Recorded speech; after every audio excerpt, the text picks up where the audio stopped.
अस्सलाम वालेकुम नाज़रीन, मेरा टीवी न्यूज़ में भलीकार आऊं हैं सायरा सुमरो एडा बुलेटिन में सब खबर एक नजर हेडलाइन ते। खारन में सिक्योरिटी फोर्सेस की कार्रवाई सत्ता दहशतगर्द मारिजी विया। सिक्योरिटी जरिए मूजिब सिक्योरिटी फोर्सेस पर ऑपरेशन रिद्दतुल फितना 3 तहत दहशतगर्दन खिलाफ कार्रवाई जारी आहिनि। मारिजी वियल दहशतगर्दन के कब्जे पर जदीद हथियार, बारूदी मवाद, एक मोटरसाइकिल ऐं 2 गाड़ियूं हथ कयूं वयूं। सिक्योरिटी फोर्सेस ख़ारजियुनि के ठिकाने के मुकम्मल तौर तबाह करे छॾियो।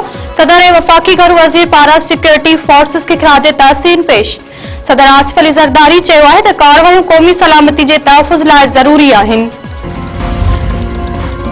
MKM पंहिंजे उहिदे ते क़ाइम मुल्क में नवां इंतज़ामी यूनिट ठाहिण जो मुतालबो। MKM चेयरमैन ख़ालिद मक़बूल सिद्दीकी, मुस्तफ़ा कमाल ऐं फारूक सत्तार चयो आहे त आबादी की मुनासिबत सां सूबा ठहण घुरिजनि। सिंध में नवनि सूबनि जी सभ खां वधीक ज़रूरत आहे।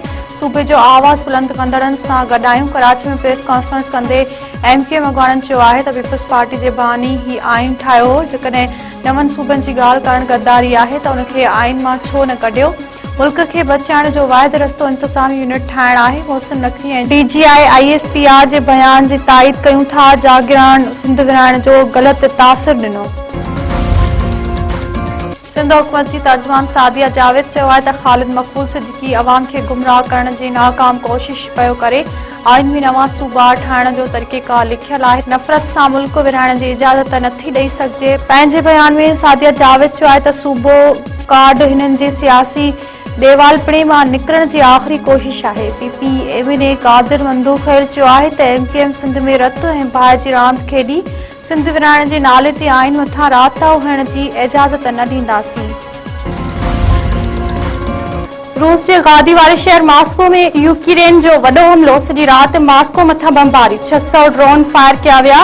रूसी अख़्तियारनि जो चवणु आहे त यूक्रेन जा 201 ड्रोन किराए तबाह करे छॾिया। रूसी फ़ौज जा भी यूक्रेन मथां बैलिस्टिक मिसाइल ऐं ड्रोन हमला। यूक्रेनी अख़्तियारनि मूजिब रूस जे हमलनि में हिकु औरत मारिजी वई आहे ऐं 7 ॼणा ज़ख़्मी थी पिया आहिनि। चीन मथां अमरीकी टैरिफ खां बचण लाइ आलमी नेटवर्क इस्तेमाल करे वॾी वापारी धोखे जो इल्ज़ाम। व्हाइट हाउस 25 सिफ़रनि ते ॿधल रिपोर्ट जारी करे छॾी। रिपोर्ट में भारत, कैनेडा, यूरोपीय यूनियन, तुर्किया ऐं जापान, इसराइल समेत 40 मुल्कनि ज़रिए चीनी सामान अमरीका आंदो वञे थो त जीअं अमरीकी टैरिफ खां बची सघिजे। डोनाल्ड ट्रंप पारां शेयर कयल रिपोर्ट में पाकिस्तान जो नालो शामिल न आहे। रिपोर्ट में अमरीका के सालानो 26 अरब डॉलरनि ताईं नुक़सान थियण जी दावा।